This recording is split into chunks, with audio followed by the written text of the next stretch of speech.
Hello tout le monde et bienvenue dans cette nouvelle vidéo, j'espère que vous allez bien et que vous êtes aussi contents que moi de se retrouver aujourd'hui dans cette vidéo qui est en fait une vidéo que vous m'avez demandé.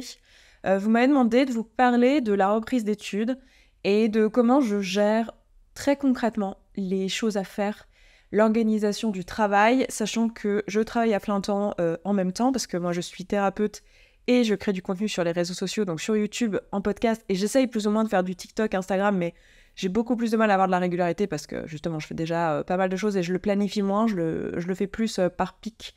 Par pic un peu d'énergie si vous voulez, donc je profite des moments où j'ai de l'énergie, mais dans l'ensemble, voilà, je crée surtout un podcast et j'ai 2 chaînes YouTube, donc je crée 3 contenus longs par semaine, plus j'ai 2 à 3 jours de consultation par semaine, j'ai 3 jours d'ouvert mais je suis pas toujours complet. Et voilà, comment je fais pour mêler ça avec le fait d'avoir une 3e année de licence, donc je suis en L3 de psychologie à distance, et sachant que j'ai un TDAH. Donc, c'est des sujets que j'ai déjà abordés, mais je les ai plus abordés dans 2 vidéos que j'ai faites, que je vous mettrai dans le coin ici, parce qu'en fait, j'ai fait une playlist dans laquelle je mettrai aussi cette vidéo-là que je suis en train de faire, une playlist sur ma reprise d'études. Je vous ai fait une vidéo de bilan de ma première année de licence, puis une vidéo de bilan de ma 2e année de licence.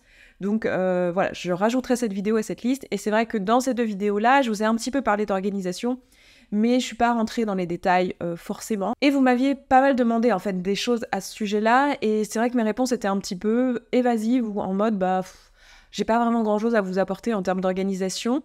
Et en fait, j'ai pris des notes, en fait, tout simplement sur comment je travaillais. Et en fait, quand je me suis posée un petit peu et que je suis revenue sur cette question que vous m'aviez posée, je vois que c'était vraiment juste une façon de vous répondre rapidement, mais qu'en réalité, si, il y a des choses, des éléments d'organisation qui m'ont aidée pour rendre ce truc possible, de faire une reprise d'études en même temps que je travaille à temps plein, et qui permettent aussi de gérer mon TDAH et de rendre tout ça compatible avec le fait que j'ai quand même un trouble de l'attention, que ça se ressent au quotidien, c'est très présent dans toute mon organisation quotidienne. Donc voilà, j'ai réuni 7 points que j'ai envie de vous partager aujourd'hui. Vous allez voir que c'est des points où il y a des choses qui se recoupent, hein, mais c'est juste pour essayer de structurer un petit peu cette vidéo. Je vous ferai certainement un timer en dessous. Et je tiens à dire que les choses que je vais vous partager là ne sont pas forcément spécifiques aux personnes qui ont un TDAH et qui ont un diagnostic de TDA, en l'occurrence plutôt TDA d'ailleurs, quoique, il y a peut-être aussi des choses liées à l'hyperactivité. Mais en fait, sachant qu'on a tous plus ou moins les symptômes du TDAH, ou en tout cas certains de ces symptômes, ce qui fait qu'on a ou non un TDAH, c'est leur intensité, depuis quand ils sont là, combien ils impactent négativement notre vie, et on peut les avoir dans le domaine des études, mais pas du tout dans d'autres domaines de notre vie, ce qui fait que ça va pas du tout rentrer dans le cadre d'un diagnostic, mais par contre ça vous handicape dans votre prise d'études. Donc tout ça pour dire que cette vidéo, bien que moi j'ai remarqué que c'était des moyens de contournement ou des moyens de m'adapter à ce trouble, c'est pas une vidéo qui s'adresse uniquement aux personnes qui ont ce trouble. Sachant que je pense en plus que ça peut aussi s'appliquer à vous dans votre travail, même si c'est pas la reprise d'études, hein, si c'est juste du travail en autonomie que vous avez besoin de faire, que ça soit dans votre métier ou dans un cadre associatif ou ce genre de choses, je suis sûre que vous allez pouvoir trouver quelques bonnes idées dans cette vidéo. Ok, le premier truc que je fais, c'est que je surfe sur le fait que je fonctionne par pic d'attention et par capacité à rentrer dans un hyper-focus, et que je ne suis pas quelqu'un pour qui c'est facile de faire une routine avec 1 heure tous les jours ou une demi-heure tous les jours où je fais un truc répétitif et voilà, en habitude quotidienne. En fait, pour moi, en tant que TDA, mais je pense que c'est le cas aussi pour d'autres personnes qui n'ont pas un TDA, en fait, c'est très compliqué de me mettre à une tâche, mais une fois que je suis dedans, je pars dans le flow. Et c'est très dur pour moi en fait de changer de tâche, de rentrer dans une tâche mais aussi d'en sortir, c'est la même chose. Et c'est l'un des grands trucs qui m'a été, pour lesquels la Ritaline m'a vachement aidée. Je vous en avais parlé dans une vidéo où je parlais de moi, mon TDAH, je vous la remettrai aussi ici. Donc voilà, la Ritaline m'aide, mais même avec de la Ritaline, et puis je prends pas forcément de la Ritaline tous les jours, j'essaye de pas en prendre tous les jours et de plutôt utiliser des stratégies et trouver des adaptations, puisque je travaille seule et que j'ai tout le loisir de m'organiser comme je veux. Je préfère m'éviter de prendre un médicament, même si ce médicament il est très bien et qu'il y a des recherches qui montrent qu'il n'est pas dangereux, etc. j'ai toujours un peu ce truc dans le coin de ma tête que pour moi, une prise de médicament n'est pas anodine, donc si je peux m'en passer, je m'en passe. Sachant qu'on peut pas faire ça avec tous les médicaments, hein, mais avec la Ritaline, il n'y a aucun problème à la prendre de manière intermittente, à l'oublier, c'est pas plus mal d'ailleurs, parce que bon, vu les gens à qui c'est adressé, voilà, il n'y a pas un besoin d'être hyper régulier et de la prendre tout le temps, continue, etc., ou de diminuer les doses si on l'arrête, enfin, il n'y a pas ces enjeux-là. Donc ça me permet vraiment de jouer avec ça. Et donc, qu'est-ce que ça veut dire ? Ça veut dire qu'en pratique, je vais plutôt me bloquer des grosses sessions de travail, des demi-journées, plutôt que d'essayer de faire tous les matins un petit peu avant ma journée de travail, par exemple. Donc j'essaye pas de me créer une routine comme ça. Et je profite de mes pics aussi d'intérêt et d'attention. Si jamais à un moment donné, je commence à faire un truc juste parce que je devais regarder les mails ou une deadline pour quelque chose dans mes cours et en fait, je me retrouve à m'intéresser à un nouveau PDF qu'un prof a sorti et à être en train de commencer à le lire et que je vois que je rentre dans une phase de focus et que j'ai pas de contre-indication à faire ça dans ma vie, c'est-à-dire que j'ai pas une consultation avec une patiente dans l'heure qui suit ou que j'ai pas un rendez-vous avec quelqu'un, et ben je me laisse et je m'autorise à aller dans l'hyper-focus et à rester sur ce truc-là, même si c'était pas du tout ce que j'avais prévu, que là j'avais prévu de faire ma machine à laver ou de tourner une vidéo, et ben je profite de ça et je me laisse utiliser mes pics d'attention et voilà, et surfer sur ce trouble que j'ai. Donc voilà, plutôt des grosses sessions de travail que des petits rendez-vous tous les jours. Et j'essaie de m'en planifier certains. Maintenant, je me connais quand même assez bien à force de travailler sur ma gestion du temps et sur mon organisation du quotidien. Je sais les moments où je vais pouvoir rentrer en hyper-focus assez facilement, les moments où je serai disposée, les moments où pas. Et par exemple, je sais que ça sert à rien de me planifier une session de travail le vendredi après-midi, c'est pas la peine. C'est un moment de la semaine où j'ai envie de tout, sauf de me poser pour filmer une vidéo ou pour travailler sur mes cours. J'ai juste envie d'aller me balader dehors, j'ai juste envie de faire du sport, j'ai envie de me défouler. Donc c'est à force, en fait, avec le temps, j'ai appris à pas me caler des sessions à un mauvais moment. Je sais que par exemple, réviser, c'est pas mal pour moi de le faire le lundi ou le mardi et de le faire plutôt en matinée si je peux. Voilà, ou en après-midi, mais en début d'après, mais je me bloque pas jusqu'à tard, quoi. Je me bloque jusqu'à 16h, 17h, et après j'arrête parce que je finis par avoir la tête un peu comme ça. Donc je minimise le fait de devoir faire des changements de tâches. En gros, de manière générale, dans mon emploi du temps, c'est quelque chose que je fais tout le temps, ça. Essayer de minimiser les changements de tâches, de les réduire au minimum de fois, parce que c'est le truc qui est le plus dur pour moi. Ah oui, un gros truc aussi, qui est le deuxième point que je me suis noté, c'est que contrairement à ma première année notamment, et j'ai commencé un petit peu en L2 à arrêter de faire ça, je n'essaye plus de suivre le cours dans l'ordre. Et de absolument faire le TD2 après avoir fait le TD1 et avant d'avoir fait le TD3. Dans mes cours, en fait, je faisais vachement ça en me disant il faut que je suive la logique du prof et tout ça. Un des trucs que j'adore, le fait de faire mes études à distance, c'est qu'en fait, les profs généralement mettent tout le cours d'un coup sur l'espace membre. Et ça m'aide vachement, en fait, d'avoir tout d'un coup parce que j'ai la vue d'ensemble et je vois où le prof veut en venir. Je peux lire le plan. Alors des fois, c'est pas super bien foutu parce que c'est plusieurs profs qui interviennent et ils interviennent pas avec le même format. Il y en a qui donnent des vidéos, il y en a qui donnent des PDF, il y en a qui donnent des slides sonorisés. Enfin, on n'a pas tout le temps une vue d'ensemble très facile à obtenir, mais j'arrive à un peu à voir la quantité de contenu qu'il y a à consulter et tout ça. Et j'ai arrêté de vouloir absolument le faire dans l'ordre et le faire bien. Je suis sortie du « il faut que ça soit bien fait » en me disant que de toute façon, si j'ai pas envie de faire cette partie et que j'ai trop envie de lire telle autre partie, là je pense par exemple à un cours que j'ai de psychocognitive où en fait toute la partie sur l'apprentissage du langage m'intéresse vachement plus qu'une autre partie qui est liée au son, etc. Même si c'est pas dans le bon ordre, en fait tant pis, je vais direct vers la partie qui m'intéresse parce que en fait me dire non mais il faut que je fasse les choses difficiles, il faut que je me force à faire un truc qui m'intéresse pas, en fait je sais que chez moi ça va pas fonctionner, que je vais juste perdre du temps à essayer de me forcer à faire un truc que je n'ai pas envie de faire, alors que si je me mettais à faire le truc que je préfère, eh ben je vais pouvoir trouver la motivation et l'envie de le faire. Alors vous allez me dire oui mais il va bien falloir que tu fasses la partie du cours que t'aimes pas. Oui mais je sais très bien que quand j'aurai plus beaucoup de temps, l'adrénaline de la dernière minute, le stress ou quoi, fera que de toute façon je lirai cette partie du cours et que quand j'aurai déjà fait une grosse partie du cours et qu'il me restera plus que ça contribuera à créer de la motivation pour lire cette dernière partie. Et donc c'est plus... Enfin, le calcul est meilleur, en fait, en faisant ça comme ça. Donc, j'essaye plus de faire les choses bien, dans l'ordre et tout. Et j'ai lâché prise sur le oui, mais c'est pas comme ça qu'on fait. Oui, mais il faut bien faire les fiches dans le bon ordre et un cours après l'autre. Et puis, t'as pas le droit de passer à partie 2 avant... Non, tant pis, en fait. Et je me dis surtout que pendant que j'essaie de me forcer à faire un truc, en fait, je pourrais ne pas être en train de me forcer à faire quelque chose. Et c'est du temps mieux utilisé, en fait. C'est... Et surtout, en fait, avec l'expérience, je me suis vue, avec les années, en fait, me retrouver à me dire, parce qu'il fallait que je fasse telle partie du cours, que c'était ça mon truc d'après, et ben en fait, je me retrouvais bloquée à procrastiner et à pas y aller, parce que cette partie du cours, c'est la partie qui m'intéresse pas. Et du coup, je prenais du retard ou...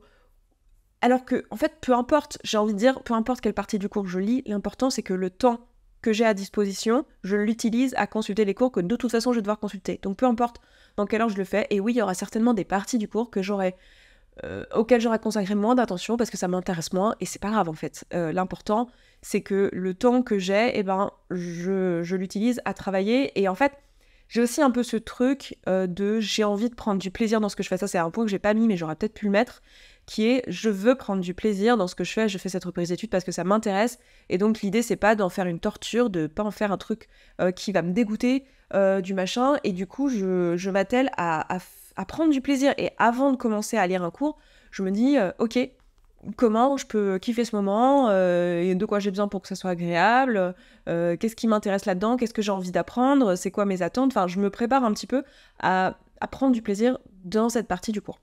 Ce qui m'amène au point suivant que j'avais noté, qui est le fait de simplifier. En fait, aujourd'hui, je vais au plus simple. J'enlève tous les trucs de il faut que ça soit parfait, il faut que j'ai les bons stylos, il faut que j'ai le bon cahier, il faut que j'ai le bon environnement, il faut que j'ai la bonne musique, la bonne playlist, le machin, le truc. Le bureau, il faut qu'il soit dégagé. Enfin, j'ai arrêté tout ça.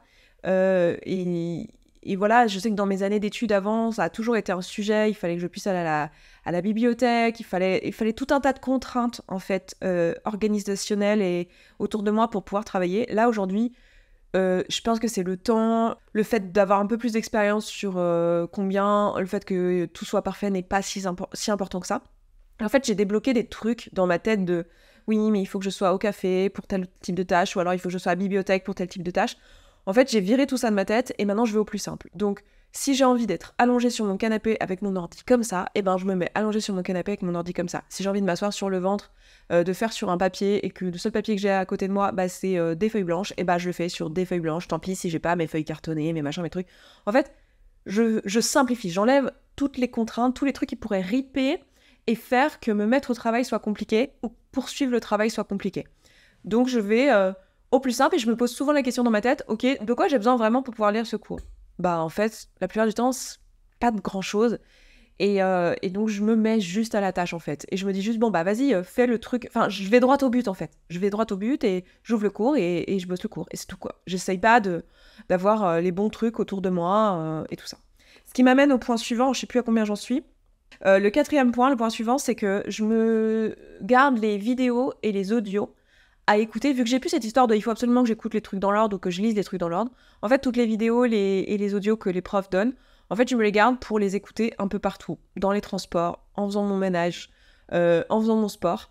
Je les écoute, voilà. Et des fois, je suis pas super attentive parce que je suis en train de faire mes squats en même temps, ou je suis en train de répondre à des SMS parce que je suis aussi en transport, en train de rejoindre une copine. Donc, je suis pas super attentive, mais en fait, je me dis de toute façon, ces cours, je vais les consulter à un moment donné où je serai au calme pour bosser dessus parce que je serai en train de réviser pour l'examen ou parce que je me poserai pour faire des fiches ou ce genre de trucs, pour prendre des notes de manière un peu plus sérieuse si jamais je considère que j'ai rien compris, que j'ai pas suivi. Parce que généralement, quand il y a un cours audio comme ça que j'écoute un peu n'importe où, bah après, j'ai aussi le cours texte que je lis et c'est en lisant le cours texte que je me rappelle de ce que j'ai entendu en audio et où je me dis, tiens, est-ce qu'il me manque des infos? Est-ce que je réécoute la vidéo, par exemple?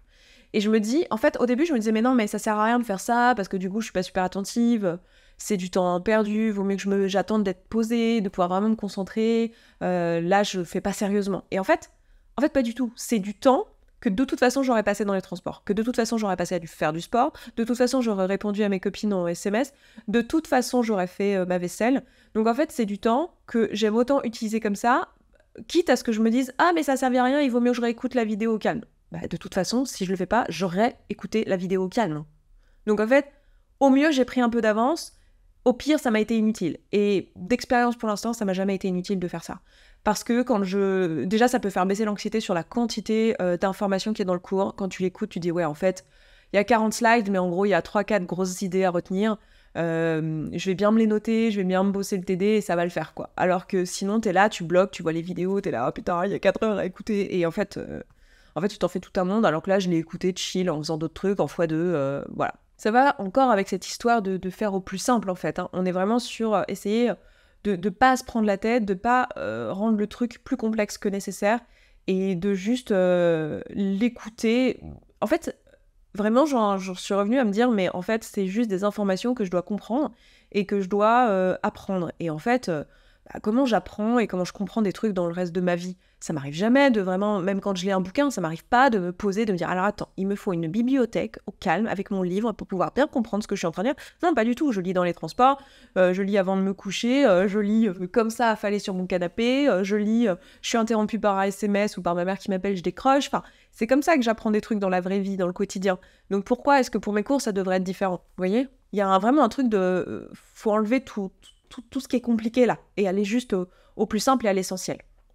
Et puis si j'ai été interrompue, ou que j'étais pas super attentive et que j'ai rien compris, c'est pas grave, je relirai la partie en fait, je réécouterai le bout. Enfin vraiment comme quand tu lis un bouquin où tu dis putain là, je sais pas où j'étais, mais je me rappelle plus du dernier chapitre, tu relis le dernier chapitre et tout va bien quoi. Tu t'en fais pas tout un monde. 5e point, et ça c'est plutôt récent, c'est un truc que j'ai fait à partir de cette année, je le faisais pas les années précédentes. En fait, je prends des notes sur ordi ou sur fiche au fur et à mesure que je lis le cours. Alors, je le faisais sur les cours où j'avais pas eu le temps de bosser pendant le semestre, et en fait j'étais juste... mes révisions étaient en fait en apprentissage, genre j'étais en train de me binger contenu pour le jour d'après où il y avait l'examen. Dans ce cas, je fichais en même temps. Mais sinon, les cours que j'ai consultés pendant l'année, j'ai fiché seulement quand je faisais les révisions. Là, j'ai changé un peu la méthode, j'ai commencé à prendre des notes au fur et à mesure, et en fait, je me rends compte, c'est un truc que je sais en plus, que je sais depuis longtemps, hein, je veux dire, c'est un truc classique de l'apprentissage, si vous êtes intéressé aux techniques d'apprentissage pour les études, vous le savez certainement, mais en fait, ça aide beaucoup de prendre des notes, ça permet d'imprimer dans ton cerveau les choses que tu es en train de lire. Et moi, je le fais beaucoup sur l'ordi, finalement, au début, je le faisais en fiche papier, parce que quand je révise à la dernière minute, j'aime bien avoir du papier. Mais là, en le faisant tout au long du semestre, je me rends compte que je préfère le taper sur ordi parce que ça va plus vite et que j'ai les deux sur mon écran et voilà, ça va plus vite. Et je le fais aussi sur mon téléphone sous forme de notes. Après, je me l'envoie dans des fichiers. De toute façon, je fais pas de mise en page en fait. Je fais vraiment juste de la prise de notes pour pouvoir relire et avoir le contenu. Et le taper, en fait, j'essaye pas que ça soit beau et tout ça. C'est pas l'objectif. L'objectif, c'est vraiment d'imprimer les idées. Et en fait, c'est de faire le travail de je passe à j'ai lu un paragraphe et donc important. Je suis pas en train de paraphraser ou de ficher exactement au moment où je lis la phrase, en fait. C'est plutôt, je lis une partie, et après, je me pose la question, je me dis, ok, cette partie, c'était quoi l'idée principale? C'est quoi le truc qu'il faut retenir? Et je note ça, je vérifie que je me suis pas trompée et que c'est bien les bons mots, le bon vocabulaire, etc. Et après, je me pose aussi la question, qu'est-ce que le prof pourrait demander à l'examen? Genre, en fonction du format de l'examen. Donc, si jamais je sais que le format de l'examen, ça va être un QCM, je peux me dire, ah tiens, elle va peut-être me demander... telle date ou tel nom de bibliographie, et dans ce cas je me le note. Si c'est un examen plutôt genre où je sais qu'il va falloir que je lise un texte et qu'après je fasse une dissertation dessus, je peux me noter des éléments, par exemple un exemple où je me dis tiens ça c'est un exemple qui sera pas mal pour illustrer telle notion. Je me note de pas oublier cet exemple-là, parce que si jamais je suis interrogée là-dessus, ça sera pas mal de l'utiliser dans ma rédaction, vous voyez. Donc je vais pas juste me poser la question, moi, qu'est-ce qui, selon moi, est important à retenir de ce paragraphe, qu'est-ce que je garde, et quelle est l'idée principale avec laquelle j'ai envie de repartir dans ma vie, et qui me semble être l'idée que le prof a essayé de donner. J'essaye aussi de me poser la question, ok, comment le prof va m'évaluer sur cette partie du paragraphe? Qu'est-ce qu'il va avoir envie de voir dans son examen qui pourra lui dire que j'ai bien compris ou que j'ai bien consulté cette partie du cours. Donc je me pose la question un peu en deux temps. Et je note ça sur ma façon de ficher. Donc si c'est du papier, mais si c'est l'ordi, je me le note comme ça. Et ça m'arrive assez souvent de faire de compléter en fait avec des trucs que je prends de l'extérieur. Alors ça, je sais pas si c'est vraiment un conseil, parce que ça c'est un peu peut-être un défaut de TDAH, c'est-à-dire que j'ai du mal à me cantonner au cours. Je vais pas mal poser de questions à ChatGPT quand il y a un truc que je comprends pas, ou je vais même lui filer le paragraphe. Là c'est un truc que je fais d'ailleurs à cette étape-là. En général, quand j'ai fini de lire un paragraphe, je file le paragraphe à ChatGPT et je lui demande quelle est l'idée principale qu'il faut garder. Et je compare avec ce que moi je me suis noté. Et je complète ou je modifie un peu ce que je me suis noté en fonction de ce que ChatGPT me dit. Et ça m'arrive assez souvent de poser des questions à ChatGPT quand un truc est pas clair, parce que j'ai pas la patience de demander au prof d'attendre sa réponse via le forum ou via un email et qu'il y ait 2-3 jours, parce que moi, dans 2-3 jours, je suis ailleurs dans ma vie, en fait. Donc, du coup, je le fais là, sur l'instant, je pose la question à ChatGPT et je lui parle vraiment, je lui dis, voilà, je suis en L3 de psycho, je suis en train de lire un cours de telle matière, et là, j'en suis à telle partie, et voilà le texte du cours, et j'ai pas compris ce que le prof essaye de dire quand il nous dit ça, ça, ça. Et lui, il me réexplique, en fait, avec d'autres mots. Et des fois, je lui demande, ok, est-ce que tu as une référence extérieure où je peux lire sur ce sujet? Et il va me donner des références et je vais pouvoir aller consulter d'autres références. Donc, je fais pas mal ça aussi pour essayer de compléter, pas parce que je veux rajouter des infos qu'il n'y a pas dans le cours, mais parce que je veux être sûre d'avoir compris la notion dans son contexte. Aussi parce que moi, ça m'intéresse, évidemment, mais aussi parce que je sais qu'en fonction du type d'examen, et notamment les examens où il va falloir rédiger des trucs, avoir appris par cœur des choses, ça va me servir à rien en fait. Il va surtout falloir que j'ai bien compris pourquoi le prof nous transmet cette notion, comment ça s'inscrit dans le reste, et à quoi ça va servir pour pouvoir le retranscrire quand ce sera en dehors du contexte. Parce que là, à l'examen, ce sera certainement en dehors du contexte. Le 6e point qui m'aide dans ma préparation à mes examens et dans le fait de gérer mon temps et de bosser, etc., et d'apprendre mes cours, c'est quand il y a des matières qui vraiment ne m'intéressent pas, ou la façon dont le prof le présente, vraiment, c'est dur pour moi, parce que, je sais pas, c'est un langage qui me plaît pas, etc. C'est le cas notamment de pas mal de cours de psychopatho, et pourtant, la clinique, à la base, je pensais que ce serait un truc qui m'intéresserait beaucoup.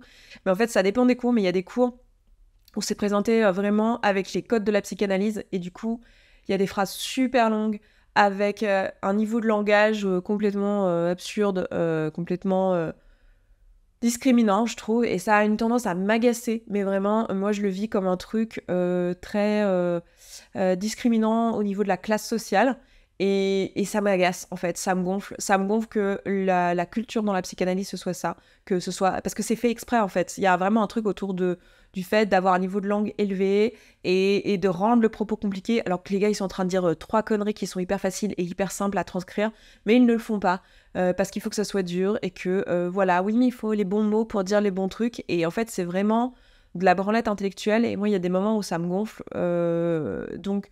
ce que je fais pour ces cours-là, déjà, une bonne partie, je les file à ChatGPT et je lui demande de me les changer dans un niveau de langue qui est adapté. Voilà, je lui dis des phrases courtes, un niveau de langue adapté à un étudiant de L3, enfin voilà. Et du coup, il me retranscrit le texte et je lui demande de ne pas le modifier. Et du coup, il ne modifie pas le sens du texte, mais il me retranscrit dans un niveau de langue beaucoup plus clair. Donc ça m'aide énormément, franchement, si vous êtes étudiant. Mais quel que soit le domaine, en fait, servez-vous de ChatGPT pour reformuler les trucs, pour poser des questions et tout, parce qu'en fait, il y a plein de moments, je me dis que plus jeune, si j'avais eu cet outil-là, il y a plein de questions bêtes que j'aurais osé poser à ChatGPT, que je n'osais pas poser à mes profs, et que je ne savais pas poser à mes profs, en fait. Je ne savais pas quoi demander, alors que là, j'envoie le texte à ChatGPT, je dis juste, j'ai rien compris. Franchement, j'ai rien compris à ce texte. Est-ce que tu peux m'expliquer franchement, c'est du charabia pour moi. Et ça, c'est trop cool. Et donc, ces parties-là de cours où je les trouve désagréables à lire, je les trouve inintéressantes, le prof, sa façon de faire m'énerve, genre t'as des profs, t'as vraiment l'impression qu'ils essayent pas de te faire réussir tes études. En fait, il y a vraiment un truc, moi j'ai un problème avec la hiérarchie, hein. Je pense qu'on s'en doute, TDAH, tout ça, je suis à mon compte. Vous en rendez pas trop compte ici parce que je suis bien dans mon boulot et que vous faites partie de mon boulot et je suis bien dans ce domaine, mais en fait dans toute ma vie professionnelle, ça a toujours été un problème, hein. Les horaires, la hiérarchie, je remets en question, mais pourquoi tu me donnes des ordres, enfin... J'ai un petit souci avec ça. Et donc, il y a des profs, en fait, ils assiedent leur domination et le fait qu'ils ont un statut de prof et toi un statut d'étudiant, plus qu'ils ne sont là en accompagnant et dans un but de te transmettre et de t'aider à comprendre des notions pour lesquelles ils sont passionnés et pour lesquelles ils font de la recherche. T'as des profs, tu sens vraiment qu'ils te parlent d'égal à égal comme à des adultes et ils sont là en train de te transmettre leurs cours, et s'ils se gourrent, ils disent « Ah pardon, ouais, je me suis gouré, ouais, t'as raison, c'est vrai que c'était pas clair. » Vous aviez raison, parce qu'on se vous voit dans le milieu de l'université, mais il y a une espèce de... Même si on se voit, il y a un truc d'égal à égal, et puis tu sens que les profs, ils ont juste envie que tu comprennes leur cours, qu'ils trouvent ça trop cool, et s'ils peuvent te donner la fibre de leur matière, bah ils adorent parce que c'est cool, quoi, ils sont contents d'être là. Et même si, voilà, ça leur prend sur leur temps de recherche et qu'ils sont pas forcément passionnés par l'enseignement, tu sens qu'ils essayent pas de te mettre en difficulté et que vraiment, ils essayent de faire en sorte que tu comprennes leur cours. Et t'as des profs, tu sens qu'ils sont juste là pour dire, voilà, toi, tu es un élève. En fait, ils ont un a priori que les étudiants sont feignants, qu'ils ne vont pas bosser. Alors, encore plus les étudiants à distance, parce qu'ils glandent, ils sont chez eux, bien sûr. Hein. Pardon, la caméra a coupé, mais j'étais en train de m'énerver en disant que ces profs-là, ils en ont contre les étudiants à distance qui font pas preuve d'assiduité, hein, qui sont pas présents en classe. et du coup, bah, forcément, ils glandent, et tu le sens dans leur communication, tu le sens dans la manière dont ils délivrent le cours. Ils te font des trucs du genre, ils virent certains replays si tu les as pas vus avant telle date, ou juste avant l'examen, ils enlèvent tous leurs cours de la plateforme, des trucs comme ça, et c'est hyper énervant. Toi, t'es là, mais c'est quoi ton but, en fait? C'est quoi ton but? Genre, c'est de m'aider en tant qu'étudiant à comprendre ta matière? Je crois pas, hein. C'est quoi ton but? De montrer que... de t'auto-prouver que les étudiants sont nuls? Haha, ils ont pas travaillé, regardez, ils consultent tous le cours la veille. Bah bien sûr qu'on consulte tous le cours la veille, tu crois quoi? Évidemment qu'on relit notre cours à la dernière minute, enfin je vois pas quel est ton problème en fait. Et il y a des trucs comme ça, moi je me souviens d'un prof il y a quelques temps, qui avait mis, alors je vais pas dire quel prof, je vais pas dire en quelle année, parce que bon, voilà, ma fac, elle est pas non plus immense, mais il y a un prof qui avait mis pour les étudiants à distance, surtout ne pas donner, parce que nous, comme on était étudiants à distance, il nous filait tous les corrigés des TD, puisqu'on peut pas être au TD en physique, et il disait, surtout ne pas partager les corrigés des TD, je compte sur vous, ça c'est juste pour les étudiants à distance, les gens qui sont assidus doivent être assidus et doivent se présenter en cours. Et moi j'étais, mais t'es con? Mais c'est quoi le but en fait de faire ça? Genre, si avoir les corrigés, ça peut aider un étudiant à mieux comprendre.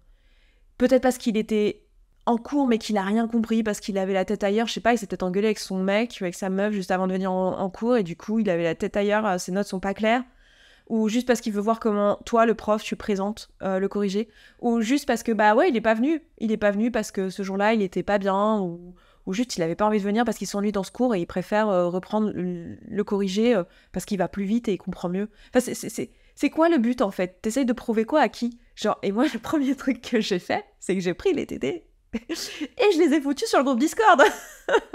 Hey, regardez, il y a les corrigés pour ceux qui veulent, n'allez pas en TD. Non, parce qu'en plus, si tu te fais parler comme ça en TD, genre, oui, vente de branleurs. Enfin, non mais, on n'a pas, déjà, on n'a pas 12 ans, et puis même à des gens de 12 ans, on ne parle pas comme ça en fait. Les gens sont des humains en fait, et s'ils font les choses, c'est pas contre toi, ils sont pas teubés, tu vois, ils font les choses parce qu'il y a une raison. Et si les gens vont pas à ton TD, peut-être c'est parce qu'ils en ont marre de se faire gueuler dessus, peut-être qu'ils en ont marre qu'on leur parle comme s'ils avaient 12 ans et demi, et peut-être qu'ils ont envie juste que tu leur transmettes ta matière avec joie, bonheur, et que tu leur parles comme à des adultes égaux, quoi. Bref, en même temps, j'en profite pour taper mon petit coup de gueule. Pourquoi je disais ça déjà, moi? Oui, je vous parlais du fait que, bah, en fait, il y a des matières comme ça où je peux pas me voir le prof, je peux pas me voir la manière dont c'est présenté, l'espèce de truc un peu élitiste, type psychanalyse qui me gonfle. Je peux pas voir les profs qui peuvent pas s'empêcher de jouer au petit chef, alors que moi, je leur ai rien demandé, en fait. Moi, franchement, j'ai pas besoin de quelqu'un pour me fliquer, hein. Moi, tout va bien dans ma vie, je suis installée, je vais bientôt avoir 38 ans, ça va, tu vois, genre, j'ai pas besoin d'un papa qui vient me distribuer des bons points et des images, c'est bon, quoi, tu vois, calme-toi. Genre, des fois, t'as même le même âge que moi, donc calme-toi. Donc, dans ces moments-là, pour ces cours-là, en fait, je le vise juste examen, en fait. Je deviens stupide. Et je pense juste examen, et j'essaye pas de faire de zèle ou d'aller plus loin, et je m'autorise à faire ça.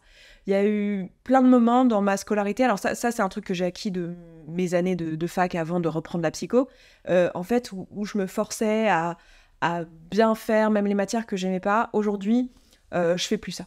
J'ai pas de temps, en fait, pour les trucs qui me plaisent pas. Il y a trop de trucs que j'adore, que j'ai pas le temps de lire, que j'ai pas le temps de consulter, donc les trucs qui m'intéressent pas, ou quand les gens me sont hostiles, en fait, j'ai autre chose à foutre. Franchement, je fais juste le minimum pour l'examen, je deviens complètement stupide, je vais exactement à l'encontre des règles que le gars il m'a dit de pas partager les trucs, je les partage, et je fais la filoute, je fais des stats sur qu'est-ce qui va tomber à l'examen. Généralement, je me plante pas trop parce que moi-même, j'ai donné des examens à la fac, donc je vois très bien sur quoi on interroge et pourquoi est-ce qu'on fait les choses comme ça. Non pas que j'ai la science infuse sur le sujet, évidemment, chaque prof est différent, mais disons que j'ai un peu une idée et un peu une intuition de comment tu construis un examen, pourquoi tu choisis tel ou tel sujet à interroger, et puis je comprends vite la psychologie de ce genre de prof, donc j'essaye de maximiser le truc, et pour l'instant, j'ai plutôt gagné à ce jeu. Voilà, donc je n'essaye plus de me battre contre ce truc-là, et ça m'aide dans mes révisions. Je pense qu'il y en a beaucoup aussi que ça pourrait aider de faire ça.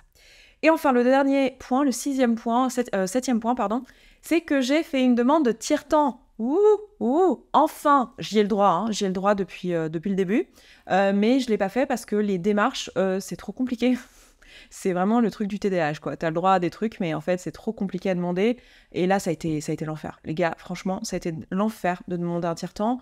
J'ai toujours pas compris quelle était la liste des actions qu'il fallait faire dans l'ordre pour obtenir le tiers-temps, à quel moment tu crées un dossier au niveau du pôle handicap, à quel moment c'est envoyé au service santé des étudiants, à quel moment le médecin valide un truc, à quel moment qui lit ton certificat médical et ton truc de diagnostic. J'en sais rien. Mais toujours est-il qu'à coup d'email de on me renvoie à droite à gauche depuis la rentrée, j'ai fini par avoir un tiers-temps et je regrette pas d'avoir fait cet effort-là. Ça m'a pris une énergie folle. Mais ça, c'est l'encouragement que je peux vous donner si vous avez le droit à un tiers-temps parce que vous avez des raisons de santé qui font que vous avez le droit. N'hésitez pas à le demander. Moi, j'ai fait mes 2 premières années sans tiers-temps et franchement, ça m'a vraiment pénalisée. Je pense à au moins 2 matières le semestre dernier où j'aurais probablement eu au moins 2-3 points de plus si j'avais eu le tiers-temps dont j'avais besoin, alors que je voyais bien que les autres étudiants n'avaient... Enfin, c'est pas juste, vous savez, des fois, il y a des examens, ils sont juste trop longs pour tout le monde, en fait. Hein. Il n'y a pas d'histoire de TDAH ou d'autisme ou quoi. T'as juste des examens qui sont juste trop longs pour tout le monde. Là, je parle d'examens où c'était pas ça. Tout le monde était parti, les gens avaient terminé, mais moi, j'étais en galère et j'avais pas fini, en fait. Et parce qu'il y avait de la rédaction, parce que des fois, c'est des histoires de comment les questions sont formulées, ou juste, il y en a un, j'ai failli me foutre dedans, c'était un examen où en fait il y avait un article scientifique à lire, et il y avait des questions, en fait il y avait une partie c'était des questions de cours, donc c'était 5-10 questions de cours, je sais plus exactement, et après la deuxième partie c'était un article scientifique à lire sur, là en l'occurrence je suis tombée, c'était neurobio, et je suis tombée sur la maladie d'Alzheimer, et donc il fallait lire cet article qui était en anglais, et il y avait des questions sur l'article, il fallait répondre aux questions sur l'article, et tout était dans l'article, c'était vraiment la retranscription de texte, fallait quand même avoir compris des éléments de cours pour pouvoir leur mettre en contexte et pouvoir argumenter et répondre à la question, mais c'était vraiment facile. Franchement, si t'avais lu ton cours, que t'avais compris ton cours et que t'étais capable de lire un article scientifique, c'était facile. Et c'était un examen qui aurait dû être facile pour moi. Et j'ai eu 13 ou 14, je crois, ce qui est pas dégueulasse, hein, mais j'aurais pu largement avoir 16 ou 17 si pendant l'examen, j'étais pas partie dans des trucs dans ma tête en mode ah, mais c'est super intéressant, mais du coup, je fais des liens avec tel truc. Et en fait, je vous jure, j'étais en train de réfléchir et de prendre des notes à côté sur mon brouillon, en train de réfléchir à des trucs avec la maladie d'Alzheimer, des recherches que je voulais faire après l'examen, et en train de me dire, j'espère que je vais pouvoir emmener le corriger, emmener l'article, parce que j'aimerais pouvoir le relire dans le train, parce que du coup, ça me fait penser à tel truc, je voudrais aller voir telle référence. J'avais surligné les références qui étaient citées pour aller les lire. Et j'étais là, meuf, t'es en examen, en fait. Genre, réponds aux putains de questions, au lieu d'être là en train de te dire, ah, il est trop bien cet article. Bah, super, mais plus tard, en fait. Là, t'es en train de passer un examen. Oui, c'est ce genre de truc qui fait que j'ai besoin d'un tiers-temps. Et donc, je suis contente de l'avoir demandé. J'avais eu un tiers-temps en 3e. J'ai passé mon brevet avec un tiers-temps. Et je l'avais pas demandé au bac. À l'époque, j'avais eu mon tiers-temps. Je ne sais plus exactement pourquoi, pour tout vous dire, parce que, en fait, j'avais juste vu les orthophonistes du collège. Et parce que, en fait, j'avais un suivi psy à la suite d'un jugement. Histoire que je vous mets là, hein, l'histoire de mon beau-père et du coup j'étais suivie par un psychologue, par obligation judiciaire quoi, de ce qu'avait décidé le juge pour moi, j'ai été suivie par un psychologue, et une psychologue d'ailleurs, et la psychologue m'avait envoyée chez orthophoniste, et puis je sais pas, à la fin j'avais un tiers-temps au brevet quoi. Et je l'ai pas demandé au bac, aussi parce que j'avais honte, c'était il y a longtemps, hein, c'était il y a 20 ans, et il y a 20 ans, c'était vraiment bizarre, c'était pas du tout... il n'y avait pas de discussion autour de la santé mentale, et honnêtement, je ne sais même pas pourquoi. J'avais pas de diagnostic de TDAH, on m'avait parlé de la dyslexie, ça oui, j'avais des problèmes aussi à l'écriture, j'ai mis longtemps à apprendre à lire et à écrire, donc voilà, je sais pas trop, mais j'avais pas demandé, et honnêtement, j'ai pas l'info, et voilà. Donc je ne sais pas pourquoi, mais voilà. Donc tout ça pour dire, si vous avez besoin d'un tiers-temps, si vous y avez le droit, n'hésitez pas à le demander. Voilà, parce que ça aide. Voilà. Donc moi, j'ai déjà passé un de mes examens avec le tiers-temps, et honnêtement, j'avais pas trop du tiers-temps. Donc je pense que ça va grandement augmenter mes notes ce semestre, et je m'en veux un petit peu de pas l'avoir fait plus tôt, mais bon, c'est la vie, c'est comme ça. Voilà pour les éléments que je pouvais vous donner sur mon organisation et comment je fais en sorte de pouvoir travailler tout en travaillant à côté. C'est beaucoup d'adaptation, c'est beaucoup de freestyle. Moi, je suis quelqu'un de très flexible en fait, et je surfe sur mon énergie du jour, mon émotionnel du jour. J'ai appris à faire ça parce qu'en fait, je me rends compte que je ne peux pas faire autrement. Déjà parce que je suis une femme et que mes hormones, elles fluctuent au cours du mois et que j'ai pas la même énergie à différents moments, et que je me réveille pas toujours avec la même énergie. Et déjà, il y a ça, puis il y a le TDAH, il y a mon attention qui peut fluctuer aussi. Et donc, j'ai appris à faire avec. et j'ai appris à devenir flexible. Et voilà, et c'est grâce à cette flexibilité-là, cette flexibilité d'esprit aussi, de pas vouloir faire absolument tout parfaitement, de lâcher prise sur plein de trucs, que je me rends compte que c'est beaucoup plus efficace. Donc voilà, un petit peu pour ce que je pouvais vous partager sur le sujet, en espérant que ça vous aide, vous aussi, dans votre travail, si vous êtes étudiant, étudiante, ou dans votre boulot par ailleurs, si vous avez beaucoup de travail en autonomie à faire. Je pense aux gens qui sont profs, même les gens qui sont psychologues, hein, et je pense à tous les métiers, genre chercheurs, tous les métiers un peu intellectuels, ceux aussi qui relisent des livres, des manuscrits, des choses comme ça. C'est aussi des métiers, voilà, beaucoup de métiers en freelance aussi où on doit s'organiser, s'autonomiser. Donc j'espère que vous aurez trouvé des éléments utiles là-dedans. Voilà pour cette vidéo, je m'arrête là aujourd'hui.